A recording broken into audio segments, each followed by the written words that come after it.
This podcast could potentially have adult language, adult themes, definitely drinking, and possibly the possibility of sexual content. Listener discretion is advised.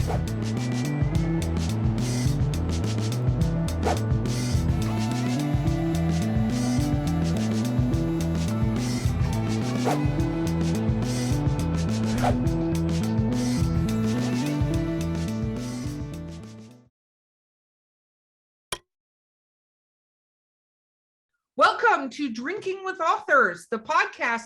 This is a very, very, very special edition because we have some of the creators from StoryForge and the launch of a very cool thing, but I'm going to let them tell you about it. I am your host, Erica Lance, and I'm going to introduce every single person, then we're going to talk about what we're drinking. So here we go. First, Mr. Rick Hines. Woo! In the house. Hello, I am in a house. There is a roof above me. I am not in the apocalypse yet, but I do wish for that to happen. So yeah, Rick Hines, one of the co-founders. Oh no, I totally wish for the apocalypse. Wait, that is. Wait, I need to pause. What kind of apocalypse are we talking here? Because like zombies, just look, I am. Warfare? Yeah, no, I am prepped for just about every type of apocalypse except for nuclear fallout, because quite frankly, I kind of like hair and I don't want my nails to fall out. But you give me zombie, magic apocalypses, any kind of supernatural stuff, I'm generally signing up on the list of being like, we can engage in this. Okay, that's something I want to unwrap at another time because I want to know how you're prepared for a magic apocalypse. But that is not why we're here. So continue. Well, actually, strangely relevant to being game writers of why I'm prepared for a magical apocalypse. Trust me, I have salt ready in case vampires show up at my door. Okay. So anyway, yeah. Salt next to the door. I am one of the co-founders of Storytellers Forge, along with some other very fine people, and we are the people who are making a badass campaign called the Black Ballad, which is the perfect campaign and story to run for your entire play group after everybody dies. Mm-hmm. But everybody's dead. So right, everybody's dead, and we're going to make people question all about morality and whether or not resurrection magic should even exist in this like beautiful metal-inspired campaign tale. And I just had a Rocky Horror flash of go cheap morals. Okay. Very cool. Pat Edwards in the house, but maybe a different house that's not as ready for an apocalypse. No, yeah. It would be a disaster here. I had that thing when people sort of romanticize or fantasize about the apocalypse and how cool they'd be. I wouldn't be that because I have tiny humans that I would, you never see that, or you rarely see that, and and I feel like it's very much downplayed how hard that would be to have children in one of those scenarios and try to do anything. That's why you don't see it, because they don't survive. That's why. Oh god. So no, I am very unprepared for an apocalypse. Okay. We'd probably just be like, take me now. It's fine. Well, for as long as you remain on this mortal coil without the apocalypse coming, who are you? What are you? How are you a part of this? Esoteric question. So deep. I am, in addition to co-founding Storytellers Forge with Rick, I'm a writer by trade, a novelist, TTRPG designer. Rick and I co-authored the Red Opera together. That's how we both got started. Both of our first novels were actually published by the same publisher. That's how we became friends. I'm originally also from Chicago. I'm not there now, but where Rick is. And he came to my first book signing, and we hit it off and just hung out most of the day, and then became good buddies after that. And that's how I ended up here talking to you. Very cool. It's always nice when you can become friends with your stalkers. Okay. And then we have I invited him. That's how I heard it. Is that incorrect? I invited him. Okay. Well, that just got a whole He level was invited. It was fine. But yeah. We're moving on to potentially the coolest dressed member of this particular foursome. Yeah. Thank you. I'm judging you. Ash, tell us about yourself. Hi, I'm Ash. For the Black Ballad and Storyteller, I do some art, and I'll be doing some cosplay stuff as well. But outside of the Story Forge, I do 3D modeling, so I make VTubers and character art for games and all sorts of kind of things. And I met these lovely gentlemen through a similar kind of situation where we were all working kind of under the same person. And when things got crazy, we all kind of found each other and came together to create something awesome. So very shared cool. trauma. Shared trauma. They were in a group together. No, just kidding.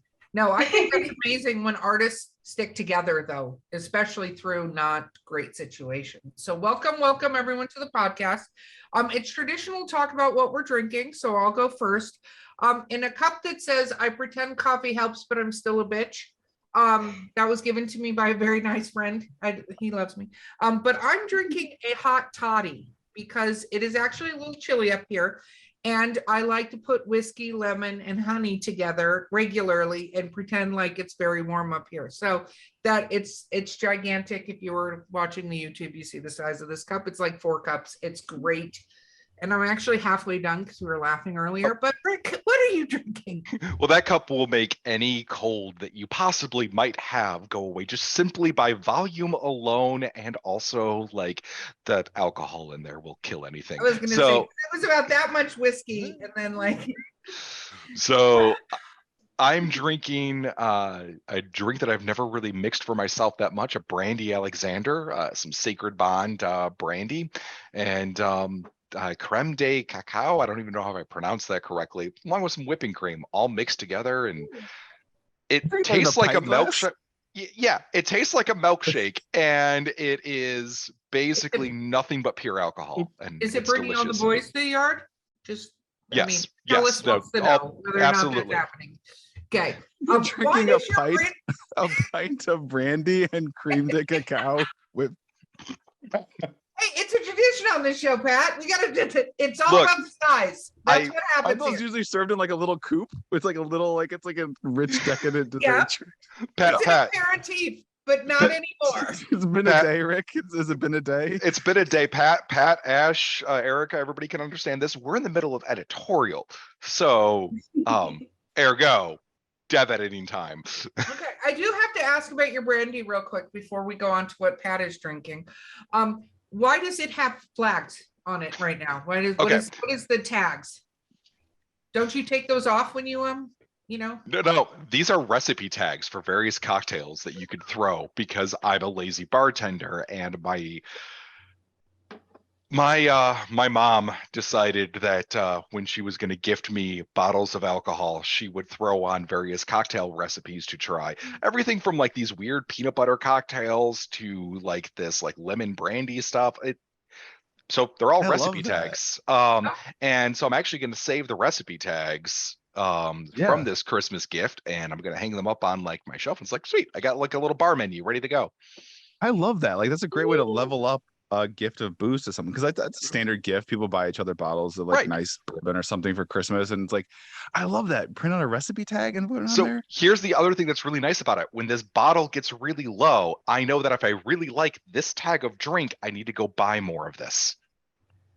There you go. What's good about that is for those weird different alcohols, it's really easy to buy somebody like a bottle of tequila or a bottle of vodka or something like a default, but to buy something that maybe people don't exactly know what to do with it all the time, but you've had it somewhere, that's a brilliant idea. Okay, fine. Drink is just off Christmas for everyone. I got this bottle of St. Germain's elderflower liqueur, and it is like this huge, but knowing what it goes in or what to make with it, it's not a commonly organized I got you thing. It's a very light, effervescent cocktail. Rick, I got you right now, especially if you're having Italian food that's like a white Italian food without a red sauce, like a non-red sauce Italian food. It's called a Hugo. It's Prosecco, your Saint Germain, and those are the two main ingredients. And then some people garnish it with like an orange slice, or that's the most common I've seen, like an orange rind or an orange slice. I actually have like these candied orange peels I use. Yeah, but you're going into the champagne realm, which not everybody makes it through that realm safely or appropriately, myself included. I can go through the whiskey realm and the Scotch realm, Scotch, perfectly fine, come out the other side. Prosecco realm, I get lost for days and don't come out in any good shape whatsoever. The fairies of the wilderness claim you. Got it. Yes, they do. Then my house would be a dangerous place for you to visit, Erica. I always have tons of like those mini bottles of prosecco on hand because I make these like flavored martinis for my wife. She really likes, and my little twist is I always do a topper of prosecco, like a little, to make it a sparkling martini. You villain, you villain. Okay, Pat, what are you drinking? I am drinking, I don't know if it's an official name. I guess you would call it a mezcal paloma because it's mezcal and a little grapefruit juice, a little lime juice, and garnished with a jalapeno slice. And it's delicious, quite delightful. Very Smoky, nice. spicy, tart. Did you put a prosecco layer? I didn't on this. No, that I don't think that would be tasty. No, that would. I'm going to tell you the worst champagne drink I've ever had in my life in a moment. But first, Ash, what are you drinking? I'm drinking a Wildflower Sweet by Golden Coast Mead. It's a San Diego-based company, Very and cool. they hand make their meads. Yeah. I love mead. We all have a shared love of mead. See, mead doesn't. The fairies of mead don't take me and try to destroy my entire being. There has Give you a been good time. There's this particular type of mead that I've been trying to hunt down, but it was this incredibly thick blueberry honey mead, and I can never find it. I had it at a bar, small shot glass once, called Hop Leaf up here in Chicago. They no longer carry it. It must have been like some custom brew. But if anybody out there finds blueberry honey mead, let me know. I have been like trying to hunt that stuff down for ages now. Challenge We'll accepted. have to keep Okay. an eye out. So worst champagne experience involved New Orleans or Nolans, and we went to an absinthe bar, and so the females in the group, not I, decided, oh my God, let's find the mixed drink that's on the menu, and it was champagne and absinthe. By the way, this is basically hi, person in the background there. That's my husband. My husband in the background there. It's basically moldy ass. In case you're wondering what the flavor and taste palette is of that combination, is literally the worst thing in the entire universe. And those drinks were $25 a piece. So since they didn't drink them, me and one other person in our party were like, fuck, this was $50. Chug. Like they can do that because then you try to convince yourself you actually like it because you paid so much money for it. Oh, I didn't convince myself. I'm like, just get through it. Just get through it. It's $25. Keep going. Keep going. It was terrible. Okay. Gonna do something. Let's talk about the Black Ballad. Dun, dun, dun. What's that? I have no idea. I literally had a cue card that said, let's talk about the Black Ballad. It's like Jimmy Fallon. I don't know who's sitting next to me most of the time. I do not drink and know things. No, the Black Ballad is releasing here. So let's talk. Rick, start. All right. So, obviously people who might listen to this, if you like to game, run Dungeons and Dragons, Storyteller, even White Wolf or other systems, Pathfinder, the Black Ballad is conceived as this epic quest. About 10 chapters long, 15, about a year and a half of gameplay when you get down to it. But this epic quest that answers the very simple question of you died, now what? People after your party, whether they're old characters that you're reassembling and revitalizing them back to like, hey, we're going to play after their afterlife, or they recently had a TPK, everybody descends to this place called the Sunless Crossing. And very quickly throughout this epic tale, they're going to find themselves embroiled in the strings of maybe a good guy, maybe a bad person. We'll find out based on player choices on whether or not resurrection magic should even be allowed to exist in the fantasy realm. Because if you think about it, in so many of these worlds and settings, for 100 gold piece diamond, you can just bring somebody back from the dead, no matter if they've been dead for 100 years. Well, if you're a tyrant or an evil like warlord, what really is stopping you. There's no consequences to your actions. And so we're kind of putting that moral choice in the hands of the players, but it's also a badass cleric adventure that is focused around the deities and the gods and where their power comes from. Even cooler though, and what makes it even more special, is we've partnered with Diamorte, Mike Pittman from Riot Games, and Michael Romeo from Symphony X to compose a awesome metal soundtrack that goes along with it. So when you're storytelling, you have like wicked music that goes with it. And I've been writing for game companies for years. I did a bunch of Geek and Sundry stuff. I've written for I've ran and played just about every system that's out there professionally in some capacity, and written for a lot of other companies. When we're an independent company that wants to tell a campaign that can plug into anybody's homebrew world, we can kind of create a universe that it doesn't matter. We don't have to follow the same narrative linear paths that you find from the other adventures. You actually can have player agency, multiple choice endings, and we can deviate a little bit and do some really cool things. Very cool. And this is probably, I'm going to direct this at Pat, because I know me and you could talk for hours. But Pat, you guys, first of all, you guys created StoryForge, which we're launching Black Ballad right now. That's what we're talking about. But StoryForge has a larger concept. Do you want to talk a little bit to that? Yeah. So, the crowdfunding scene is huge these days, right? There are just many, many, many groups, many individuals, many creators out there trying to make it happen that way. It's, I think Kickstarter has at this point raised almost $8 billion or it's something obscene in their time existing. And so Rick and I, you have a lot of people that can maybe write or create or want to create, and then they have no idea how to get something out in the world, or they don't have the budget to pay an artist, or they just have no idea what to do next. I've created this thing. I think I have some interesting content here. Now what do I do? It's kind of, Rick and I were in a similar boat some years back, and we had written what we thought was a pretty great adventure and manuscript, and then we'd partnered with, we found somebody we thought we could, trust to be a good partner with us and help get it out in the world as far as provide art and layout and printing.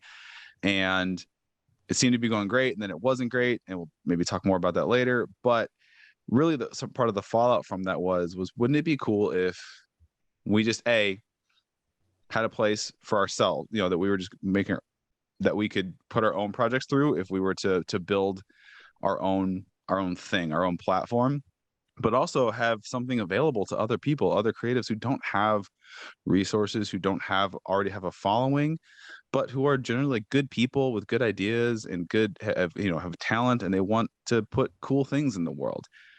And it's kind of here, come to us. We're going to partner with you. You own your thing.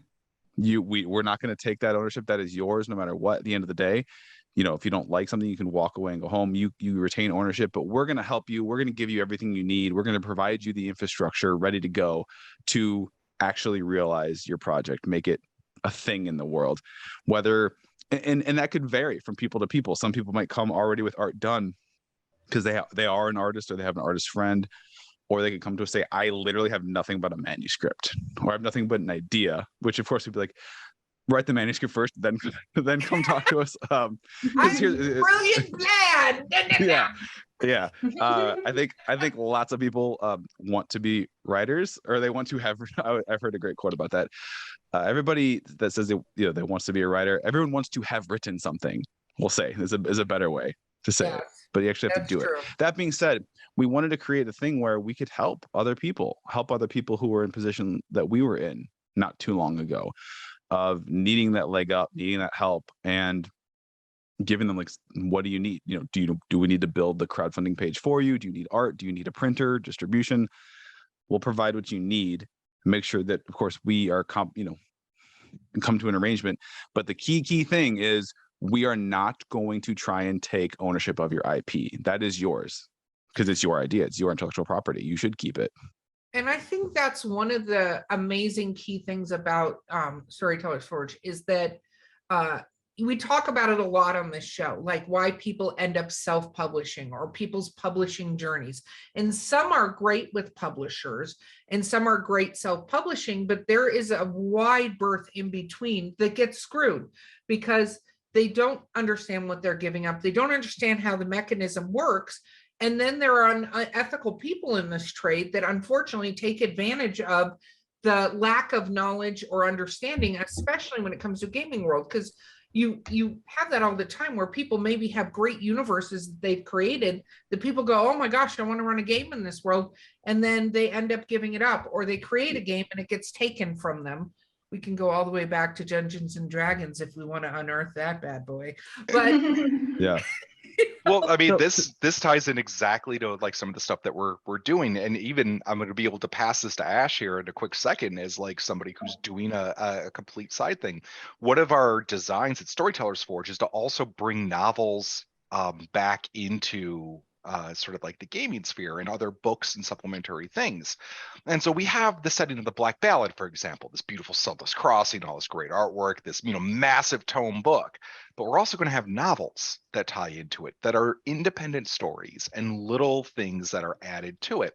Now, a good example of this is Ash is, doing the illustrations for something called Ashland's Adventure Journal that kind of tells this little prequel up to the moment where one of the characters in the Black Ballad loses her journal. But the rest of the character adventure journal is something that, Ash and Courtney Penny are putting together and doing. And for them, that's their side project that they're allowed to work in tandem with us and have that part like officially tied in, like we make it like lore appropriate, and it's going to be freaking beautiful.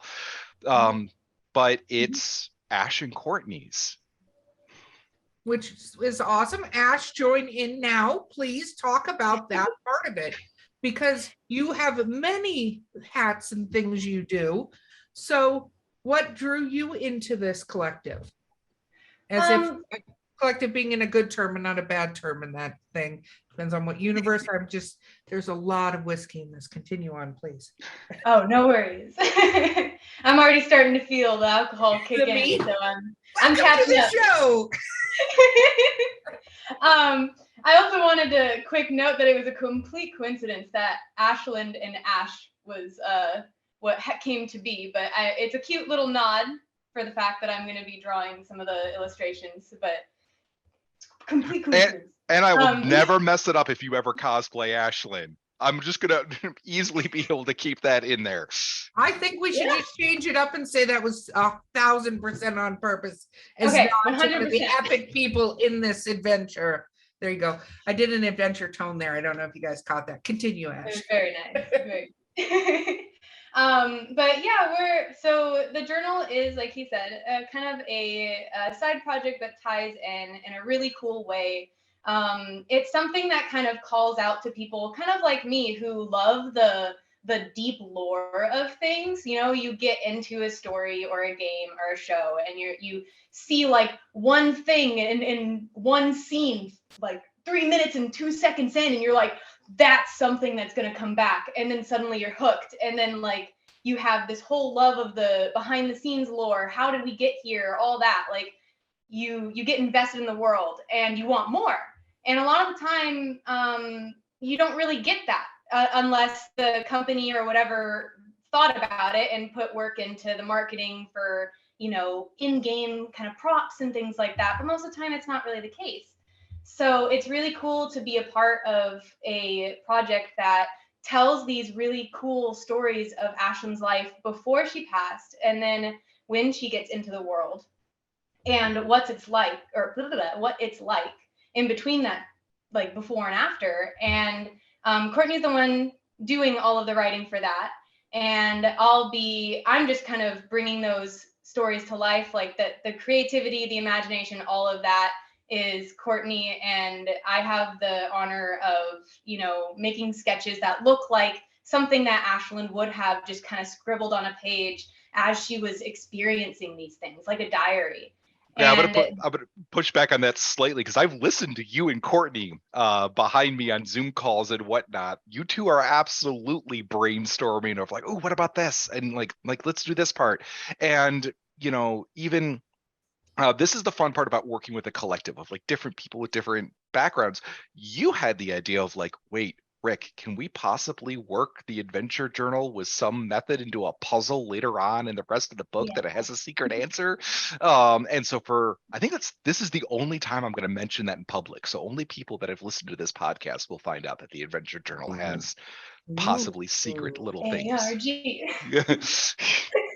Why to listen? Exclusive. That's how I'm going to advertise this podcast, by the way, is if you want to know the secret code. No, I'm just kidding.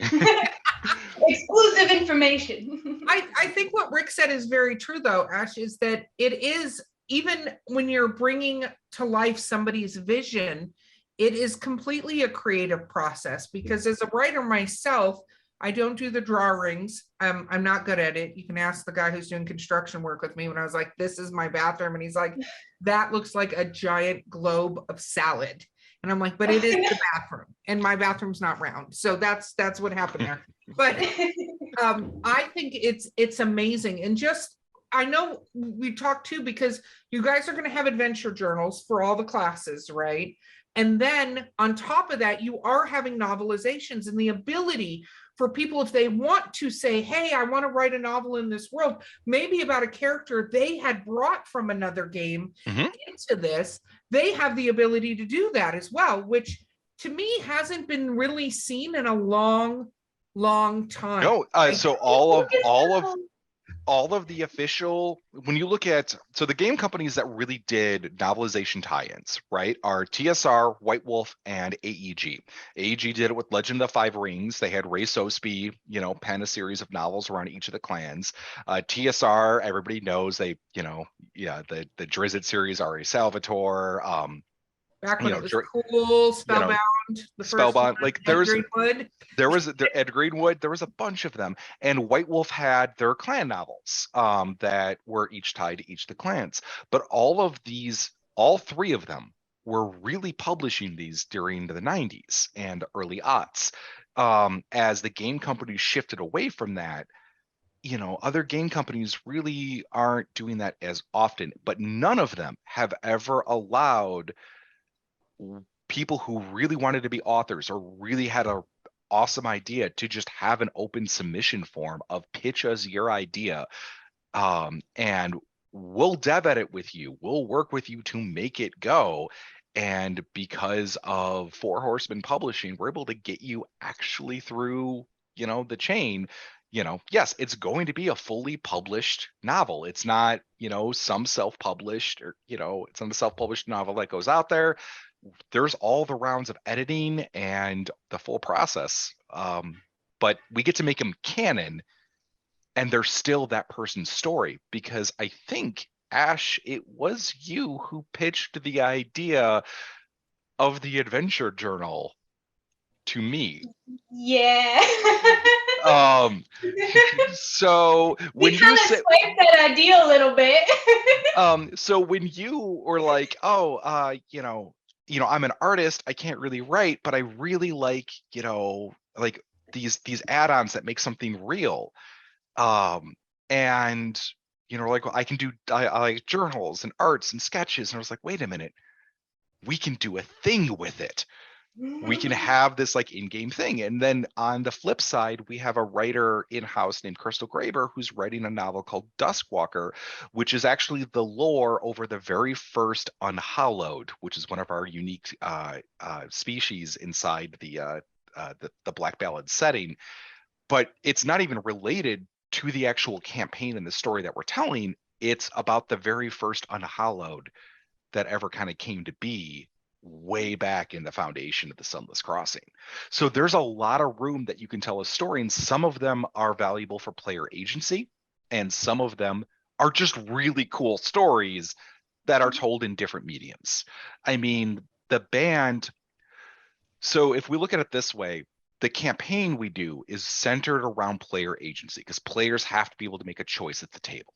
And so we've given players all of the tools and multiple endings and all of the things for this epic quest.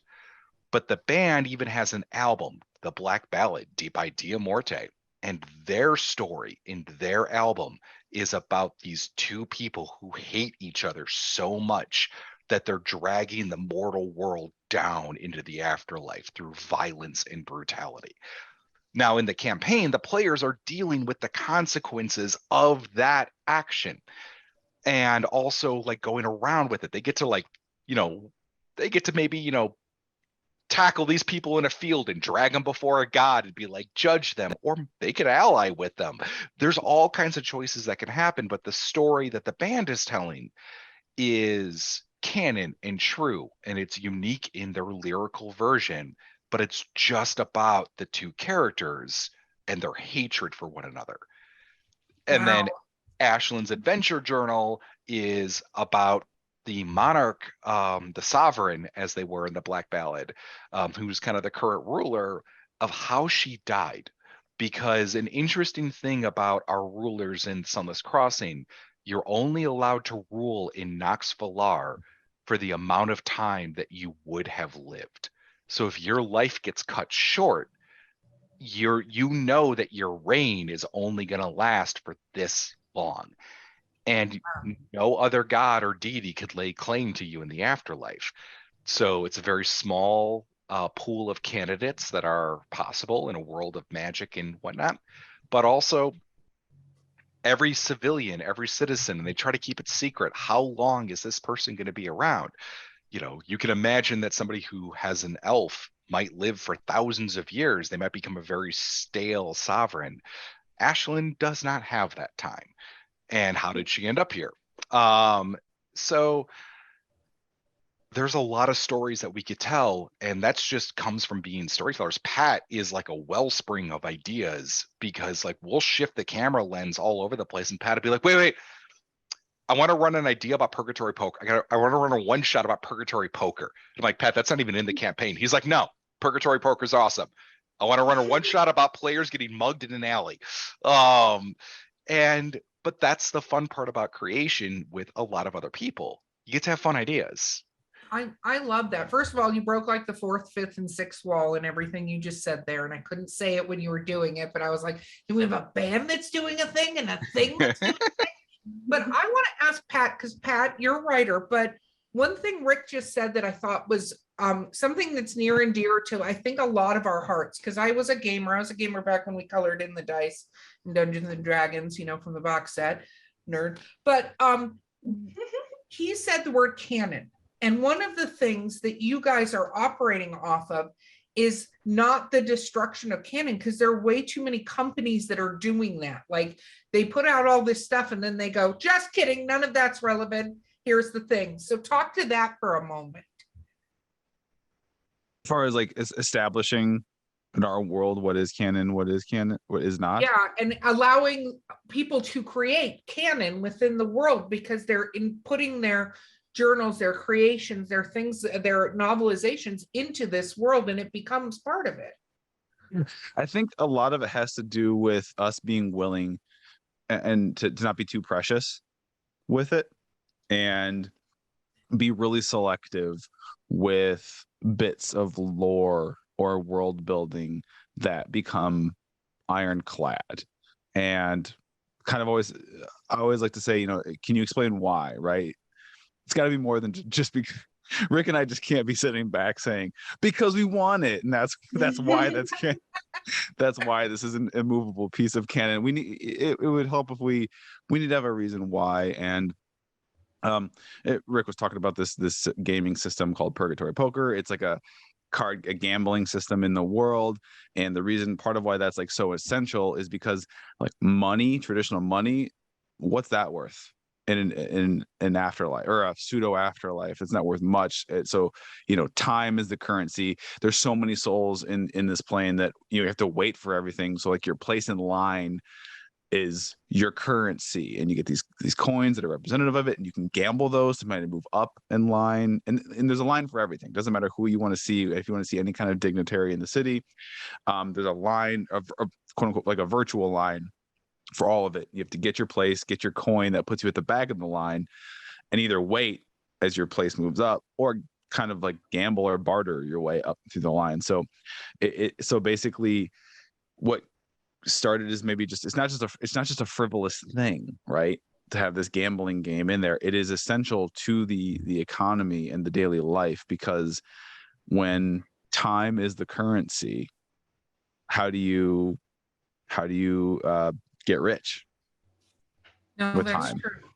That, and I just love this name, Purgatory Poker. It just sounds like a game I want to play, and I basically want to build a character completely around being playing poker. That's Oh yeah, literally we have our an entire entire character. we have an entire location called the House of the Dawn, that was written by one of our contributors, Crystal Mauser. She's like the lead designer of like PIP systems and other places.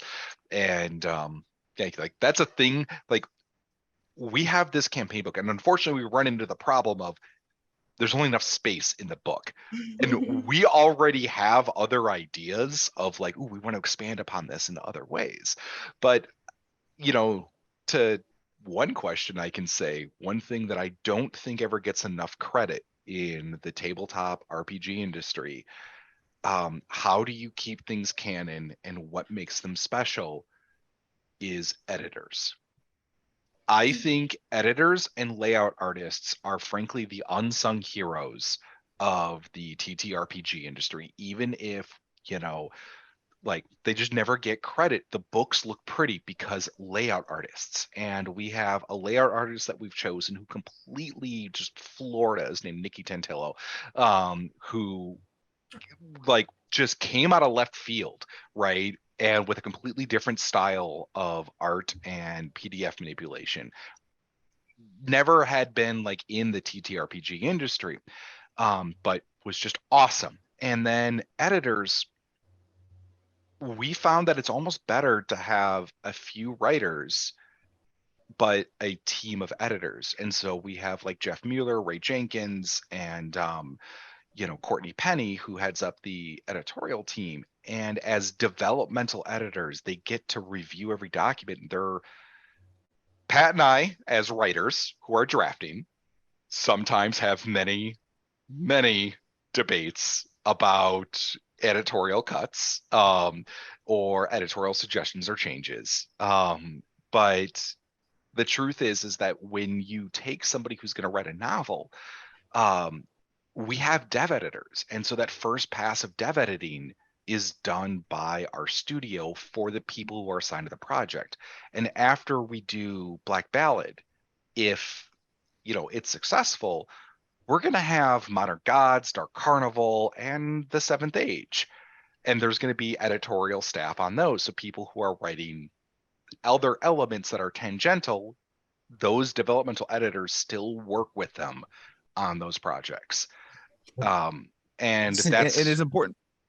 Okay, bet. We'll say with editors, and not just editors who are going to, and if you're going to be a writer and really want to get good at your craft, you need to be willing to work with editors that are going to challenge you, that are going to, like I just said, kind of make you defend your stance on things. And it doesn't mean you have to accept every change, agree with every change, or reject every change. But it's something where you need to be comfortable with getting that, being challenged on certain things. And because there's going to be times where you're going to maybe dig your heel in and say, I understand, I hear where you're coming from. This is where, this is why, but no, but like I understand where you're coming from, but no, this is the way, this stays, or it's going to stay the way it is. And here's why I think that way. And at the end of the day, or also you might see, what, that's a really good point you brought up, editor. I didn't think of that. And I agree. That's a better way to approach this passage, or a better way to word it, or this probably should be cut entirely. So, and it's a dance. It's just, you got to find that happy medium of communication and using, a combination of your head and your gut, deciding when to trust one over the other. And I can't tell you, listener, when to know. Like, you just gotta. You said it earlier, is you said that when we were talking about the canon, that you're not none of this is your guys' preciouses, right? And that's the thing too, is you guys, and I love that you said that, because I think a lot of people don't realize when a book is published, right, especially by a publishing house or even in an independent author, we talk on the show and you hear, I had somebody that did the cover, I had somebody that did the the back blurb, I had somebody that, and I'm just talking about novelizations, but you guys are talking in all of these things, there's stories that are being told, and there are formulaic ways to tell stories in a way, right? And it's not saying it's different, but there's beats a story has to have, and how it flows, and how you bring people into the worlds, and how you get them engaged. And you have the journal, and how do people become interested or give a shit about Ashlyn's character, right? Because if you don't do it well, nobody's going to care about that, right? They're just not. But it is a team of people that create these things and present them to you in a way, because I know I write all the time. I'm a writer, but guess what? I am not a cover artist. I am not a typesetter. And one thing I'm thoroughly not is an editor. Like, as much as I would love to think I can sit and edit, I am terrible at it. I have no ability to edit in any capacity because I am such an optimist and an enthusiastic person. I sit there and I'm like, every idea is great. And it does not work out that way. And when you look at this whole team, we have an art director named James Mazingo, right? So Ashlyn is doing Ash, not Ashlyn. I've already done it. I've already committed the crime. It's beginning. So Ash is doing artwork for the Adventure Journal and other elements, right? And so, like, Ash, your art style, like your sketch, you did a knoll that's just like badass. I draw fucking stick figures, like literally doodles. I put my first batch of art orders in, and some of the art that we got back was exactly what my art order is. And our art director James came back to me and was like, Rick, so your art orders, you're a writer, you need to like distill this down, because if you give the artist this much, they're gonna invent that much.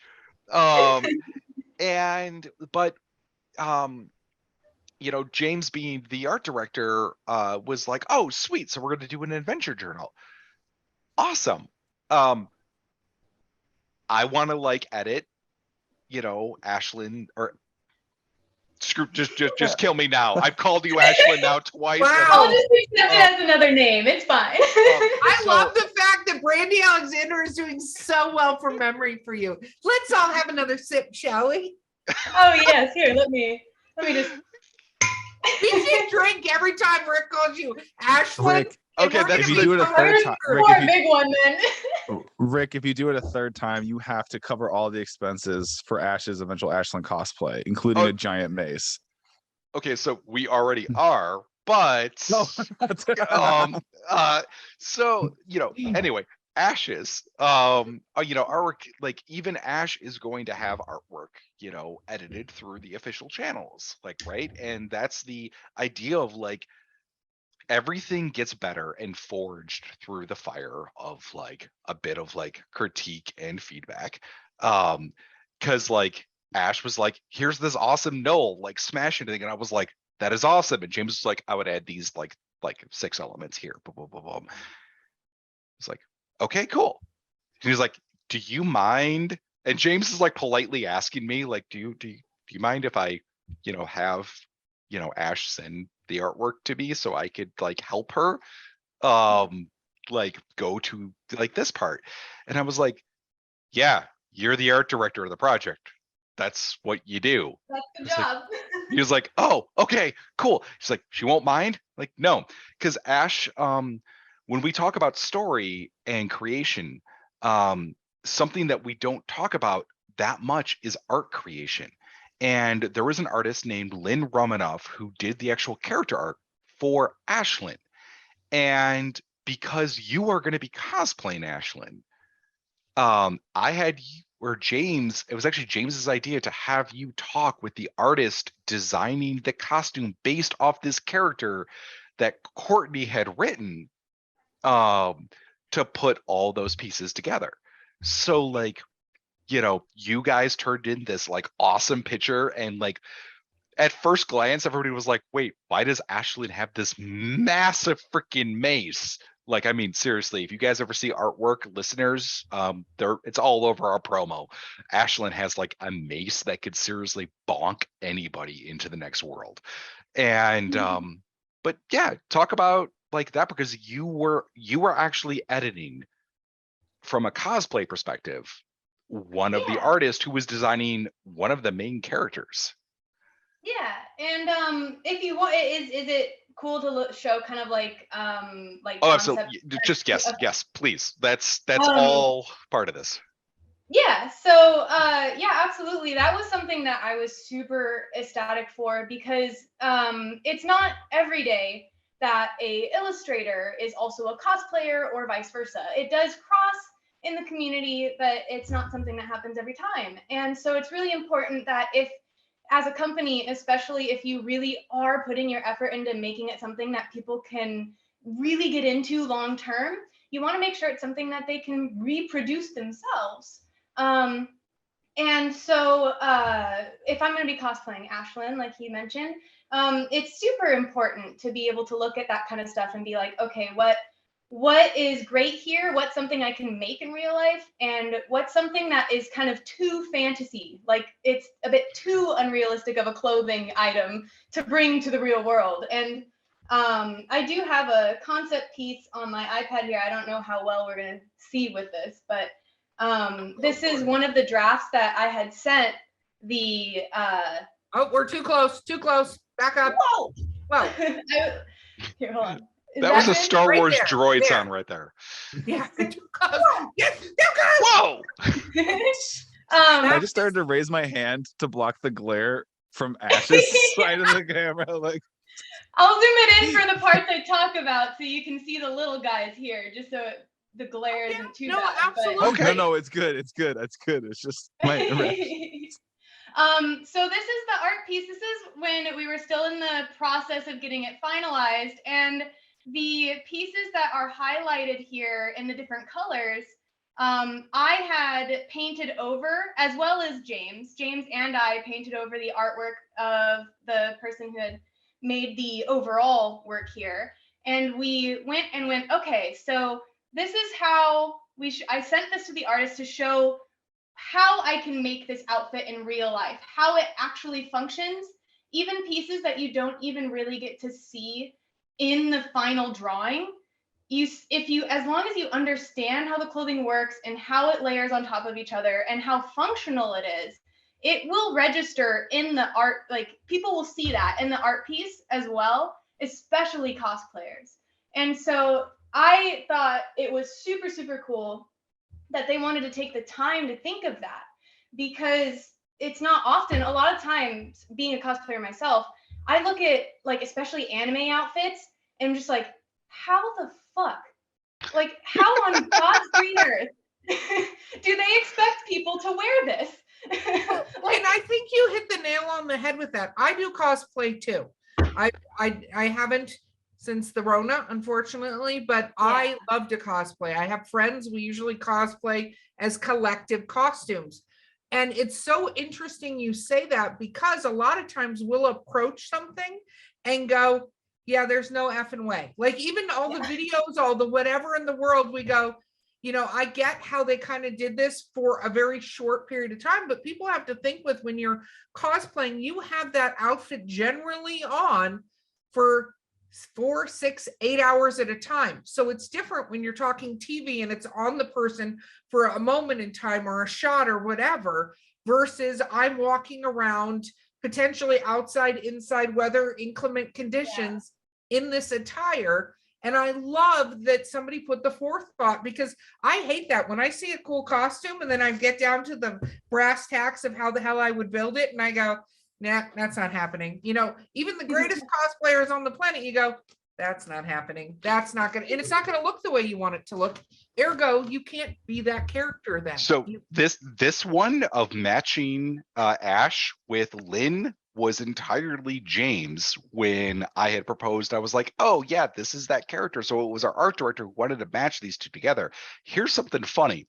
I am, the person who's putting like I'm like the de facto project manager of trying to assemble all these parts, but there are certain groups and people and teams and trusts that I don't necessarily have everything. I have never seen that Ash just showed. That is my first time seeing it. I didn't even know that Ashlyn had bracelets in like, because you can't see them in the final artwork. But that's now a magical item that I'm going to tell Pat to go write. I'll send this to you. So one, that's funny. And two, Lynn, even We're the an artist, educational podcast here. right? Even the artist Lynn Romanoff actually gave feedback that working with a cosplayer like Ash was a fantastic experience, because it helped even her as an artist know here are some elements for some fantasy clothing and some like cleric armor that might not have been designed in that way. So I didn't know that. Aw. yeah, so it actually worked really well. But that's where different people on a team can do different things.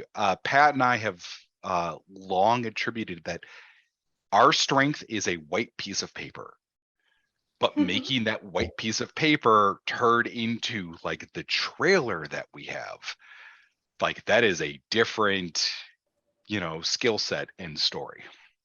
Well, I think the one thing too that you both have said, which I think is so important, is I talk, people on this podcast who listen with any regularity know that I also am the CEO for Horseman Publications. I created that on the premise that I don't know how to do it all. I never profess that I know how to do it all, but I know how to find the people that do and then let them get on with it. Like one of my favorite things, even when I was in the corporate world, is you don't hire, smart people to tell them what to do. You hire them to tell you what to do. Right. Mm-hmm. And so you find people who know what they're doing, know what they're talking about and everything. And then you get them together. Right. Otherwise, you end up with people being unable to be their creative selves fully because they're being told how to be their creative selves. Yeah. Yeah, absolutely. And so I think that makes a huge difference. We're going to change this podcast up a little bit. We're not breaking because I'm enjoying talking to you guys. So we're going to keep going. Although Pat's probably like, I got to pee. Why aren't they doing a break? Right. Come on. Let's. I'm okay. Look, there are other things that goes in this. I can't just pour straight brandy in here. Okay. Do we need a break so that you can refresh your drink, Rick? I'm good. Rick, if you need to go, do you need to go? Rick, we can keep it going. Okay, fine. We'll take a quick break. We'll talk amongst ourselves. Rick is being a child who had to have a fancy drink, and we'll be right back with Drinking with Authors. Sample locally sourced, quality distilled spirits in the beautiful Columbia River Gorge. At Skunk Brothers Distillery, we're family owned, brewing small batch grain to bottle spirits, just like our grandfather did back in the Prohibition era. From handcrafted bourbons and moonshine to flavored blends and cordials infused with local fruit. Join us for a tasting tour and buy Skunk Brothers Spirits straight from the source. It's all in the family at Skunk Brothers Spirits, located in Stevenson, Washington. So Rick has his drink. It took like 3 hours, but we're back. It's fine. My God, Rick, are you okay? I am. Do we need to call someone? No, okay? I've swapped. I now have Bailey's in this. All right. So. Oh my God. You're a monster. It's now a chocolate milkshake. All right. Oh my God. Wow. It's actually ridiculously tasty. So this is a new thing. For wondering, that's how all of us go down under the table. I had somebody say to me the other day, they're like, I like this drink, but I can still taste the alcohol. And I'm like, so you're not planning on walking later? Because you can't taste the alcohol. But I feel tasting the alcohol gives us that little sense of, hi, yeah. Or find an alcohol that you like the taste of. There's so many of it. There are so many. Okay, let's talk about gaming, because Rick touched on it earlier. I touched on it a little. Everybody's touched it a little bit, and it's not weird. But everybody on this call is a gamer, right? So So let's begin with Pat, who looks super excited and has that epic cut behind him. his love of gaming. Where did that start, my friend? And we're talking specifically TTRPG. I don't care where you started your podcast. So- you I want mean, me to micromanage you about this? I can't. yes, So, do. Please do, Erica. Please. Can I? The teleprompter that you sent us has malfunctioned the program, so Oh, I don't know what damn my it, next line damn is. it. I'm I waiting write for all my the lines. jokes on this show. Right. No, so we'll start with TTRPG specifically, but what's funny is I feel like I have a little bit of a different route to that, to my love of that and my experience than a lot of people in this industry. I feel like the majority, or most, at least, people I interact with or talk or hear on podcasts and other shows, the story is, oh, I'm playing, D&D or an RPG since I was a kid. I found my dad's or a parents or someone's old books, or I had the books growing up, depending on, age, and have been doing it. I don't think I played D&D for the first time until I was in my 20s. And it's something that I was aware of and interested in, but never really had the opportunity to play. I grew up in kind of a prototypical, more like jockey setting. I played sports. I like sports, but also I was always like that nerd who was good at sports, and I didn't fit in with a lot of my teammates. Pat is one of the few people I've ever met next to Drake who's actually taller than me and huge. Like, you can't see if you're watching on YouTube, or if you're listening, you have no frame of reference, but Pat is massive. Okay. It's not always about size, Rick. We covered that earlier in this podcast. So, I know you're friends, but let Pat tell his tale. Look, no, I was a stalker for a reason. All right. I'll take it. So it's one of those things. Yeah, I will take that, please. I'm an artist, which means I'm very insecure. Shower me with this. I need, please. Thank you. I'll take your flattery. But so it's something where I always just felt a little bit different, and I had friends, in the teams, and I had friends in that circle, but I just always felt a little more. It's like I like these kind of nerdy things too. I like comic books, and I like playing games, and D&D especially is something you can't kind of really do on your own, right? It's by definition is collaborative improv storytelling. So it was something that I never got an opportunity to as a kid.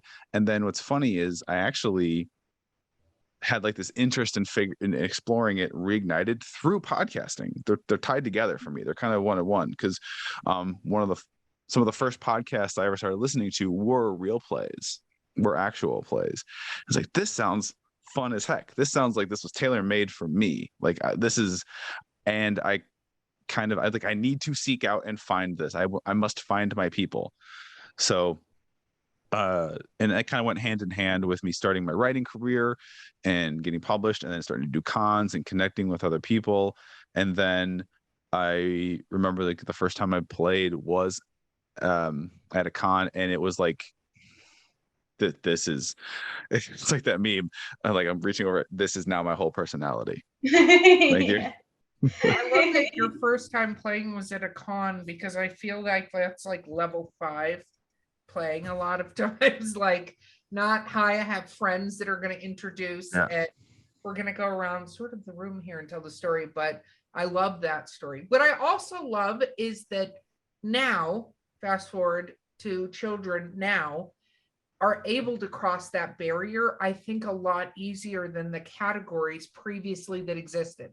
Like, I joke that it's cool to be a nerd now. And I think it is. Not everywhere is the same. And, there's still bullying and stuff that really shouldn't be happening, but at all. But I feel like it's a lot easier, because I go back a generation when I did my first game, which I'll go into after you guys tell your story. And people thought we were Satan worshipers. So,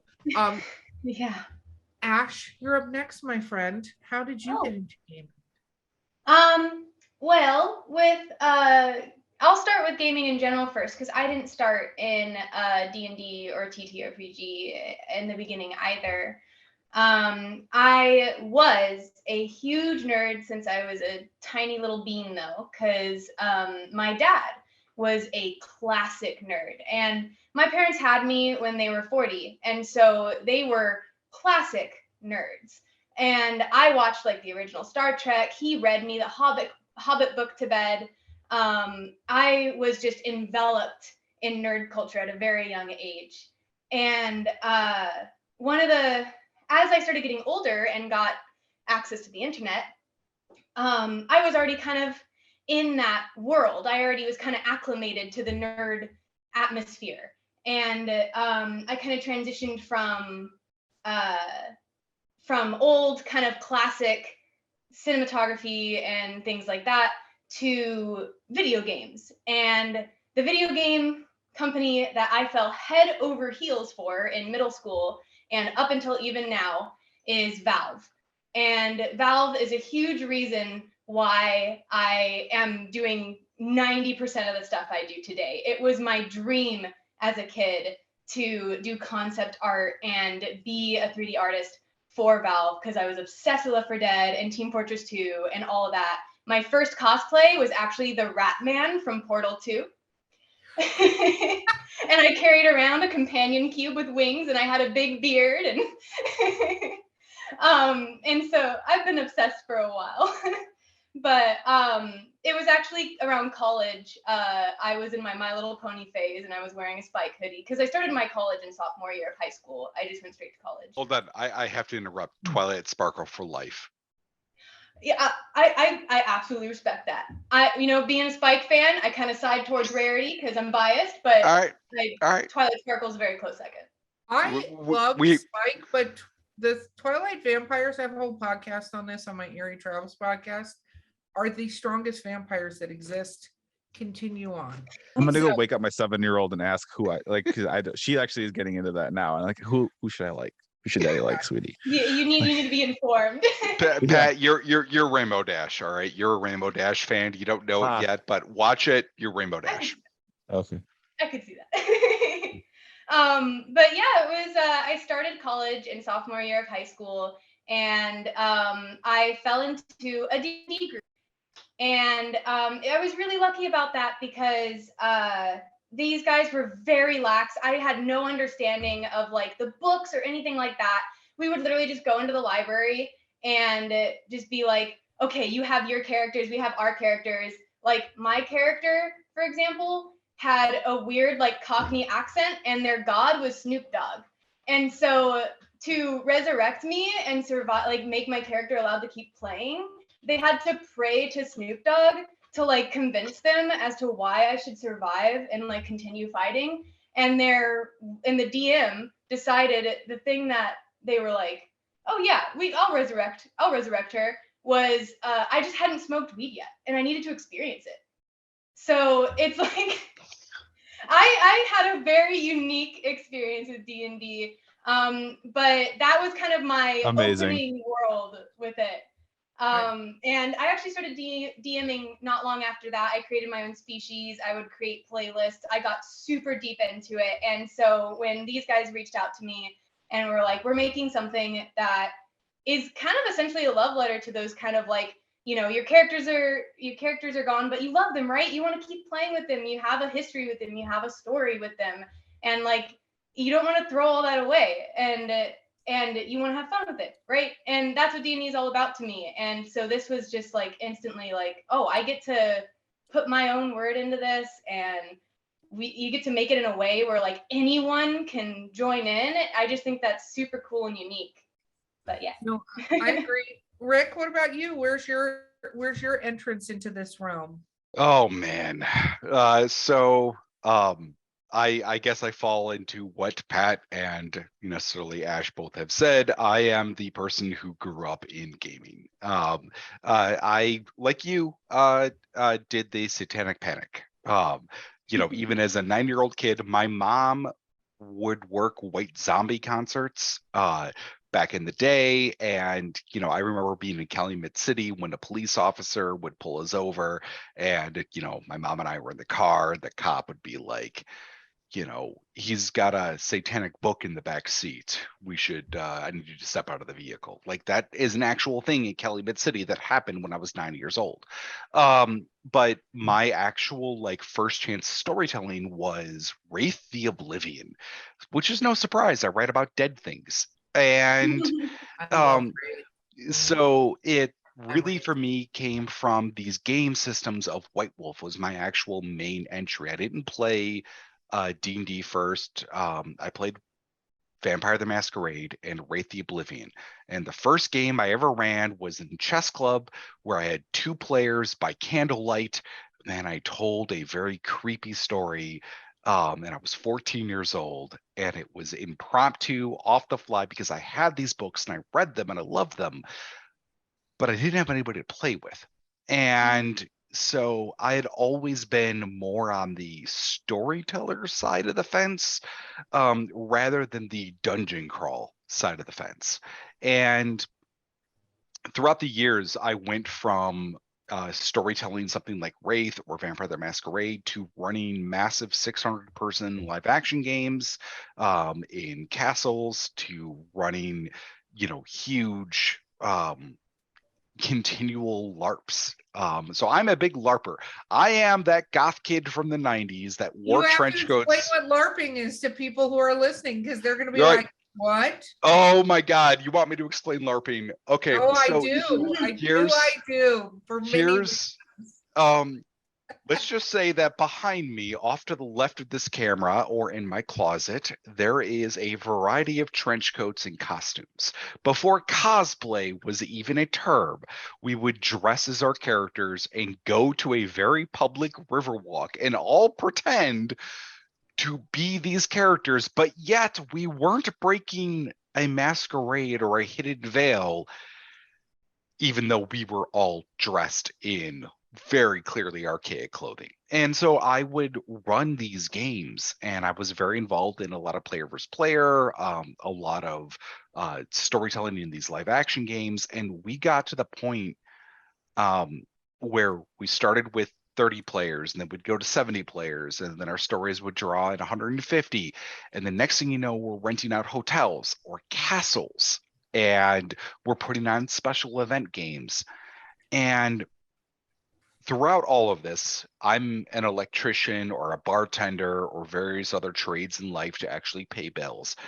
And I get to a point where I realize that these LARP games were taking every aspect of my life, and I decided to become a writer based off various elements of my experience of both my real life and my nightlife.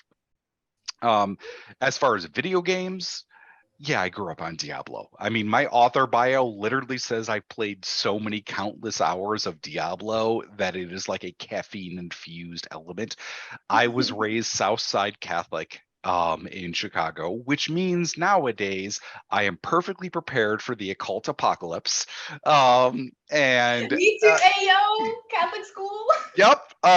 So it turns us into completely different beings when we're older.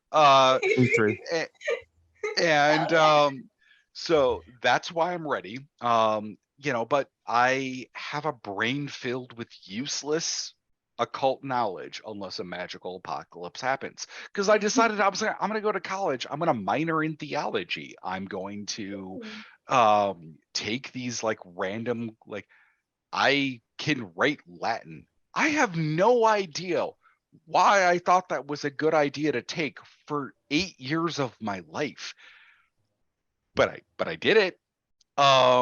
But if wait, magic, I got a PCA. You majored in an 800-year-old dead language? No, just yeah, exactly. Thank you. Technically minored, but yes, it's a thing. And if spellcasting ever is a real thing, I'm set. All right. Well, I figure you can help me do the exorcisms from Supernatural. So it's all I said somebody, I said, if Supernatural had anything nailed on that, I'm going to be safe during any sort of demon situation, because I've heard it so many times. There's a story, and if my mom listens to this podcast, she will yell at me for again. I've told this story before, but there's a movie that some of you may have seen called The Exorcist. Yeah. When I was a kid, my punishment was to watch The Exorcist 12 times because I lied on my homework once. And if I didn't change my ways, I was going to be possessed by the devil. And my punishment was to watch The Exorcist again and again and again until I decided that I wasn't going to lie in my homework anymore. My solution as a rebellious kid and eventually down to the teenage years was just to not do homework ever again, because clearly homework leads to demonic possession.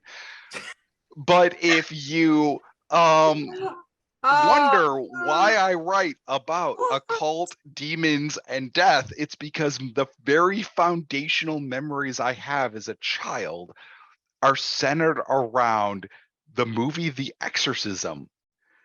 That's why. But That's fun. No wonder I am fell into Vampire the Masquerade in the 90s, which was Explains arguably so much. It does. And like Vampire VTM in the 90s was so different than TSR, right? When TSR was the thing before, it was Wizard of the Coast, because at the time TSR was dungeon crawl, no role play. Go kill the monsters. It's you versus the GM. Vampire the Masquerade was a tragic tale of personal storytelling and horror. And so I always came from that route. So since we're writing things for Storytellers Forge, we kind of tend to bring the storytelling style of novels and other elements to these various game lines. For me, Here it kind of take it back to what we were talking about. Yeah, well, logic. All right, we'll go back. Well, Casting. I didn't get to say my version of this, and see, mine involves the Rocky Horror Picture Show. Ooh, Frankfurter or Columbia. But Columbia. The point is, that's how I got into D&D. I used to play video games all the time in arcades because that's how you had to play them until I had my Atari, which was pretty badass because I had the little roller ball and I could do the centipede games. Yep, old school. That's where I come from. But no, I started doing the Rocky Horror Picture Show when I was 14 because that seems like a good idea, doesn't it? Hey, I passed my virgin test at the same age, so yeah. And they play Dungeons and Dragons, and I was like, what the hell is Dungeons and Dragons? Right. Oh. And then all of a sudden I was playing first edition when you could parry the fireball with the mage, literally hold it in front of you and parry the fireball with it. So you can calculate THACO then. Oh yeah, no, I know what THACO is, which for anybody listening was a code to hit armor class 0. All right. They took out of Dungeons and Dragons because it was too much math. So, and surprisingly, as many people who listen know, I don't do the maths, but I could do that math.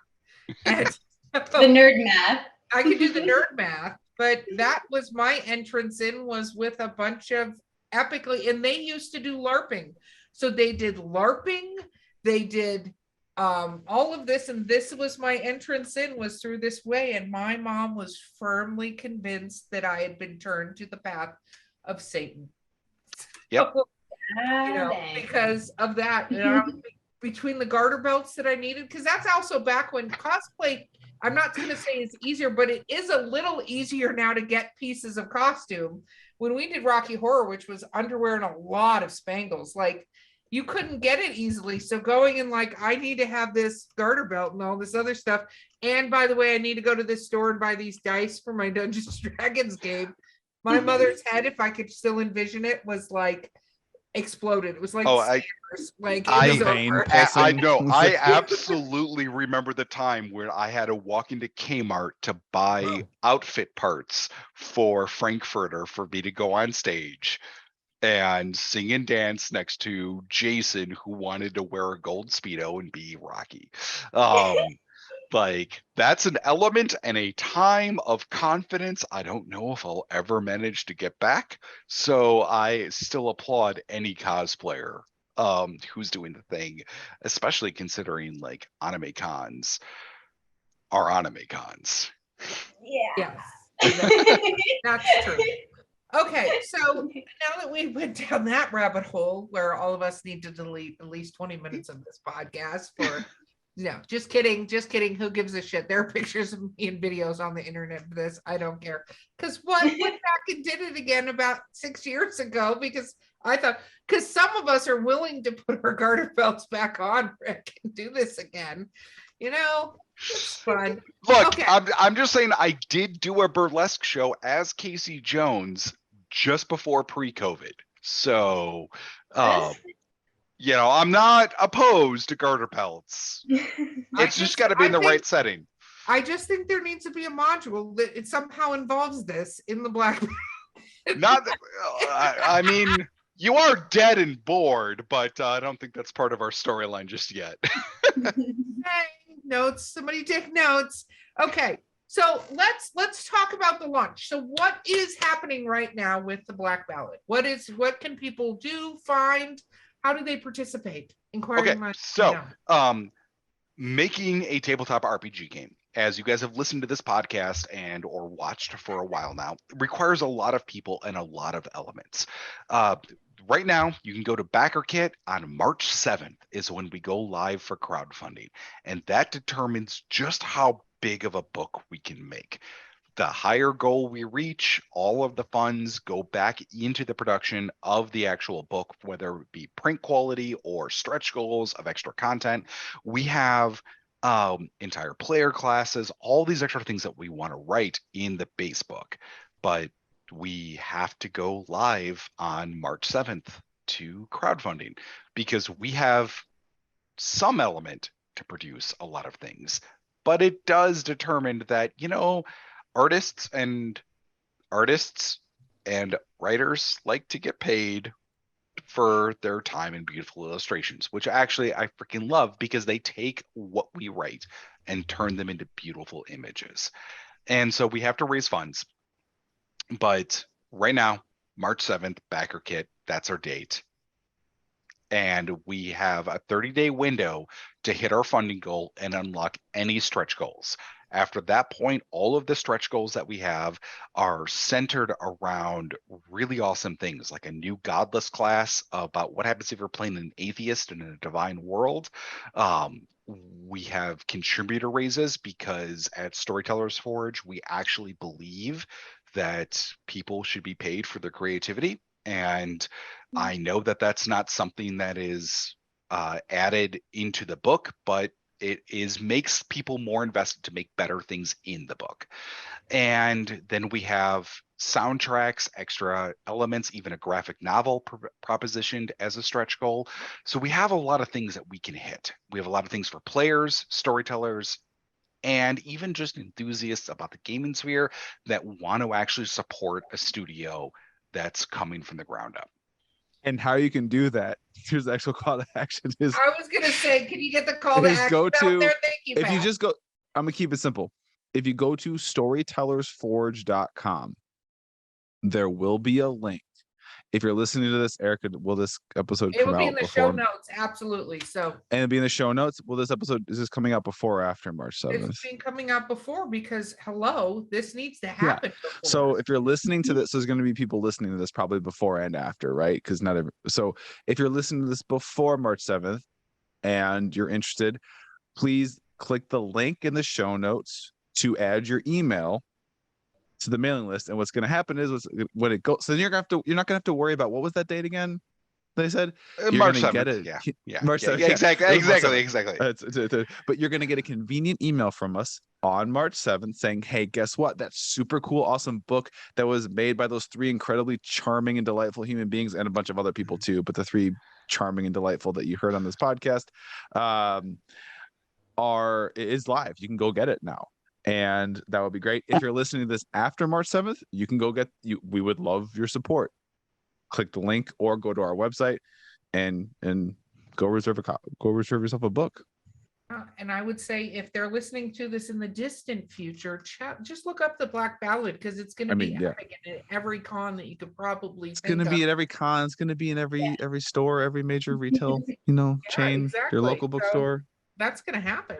That is awesome. This has been so much fun. You guys are so epic, regardless of what Rick said to start with. I mean, that that look Rick just had said it all. You guys got to check out the YouTube. That was pretty perfect. Oh my God, this has been amazing. Guys, this has been Drinking with Authors, and this has been Storytellers Forge. Woo woo! And the release of the Black Ballad. Epic, epic, epic. So why are you doing Satan symbols? My mom is going to get so pissed again. Like we just talked about Satanism literally 5 minutes ago. Why we can't have And that? also, this is the metal horns. It's a metal book. Diamorta is involved. Yeah, go Webs. Nope, wrong thing. No, okay. Right.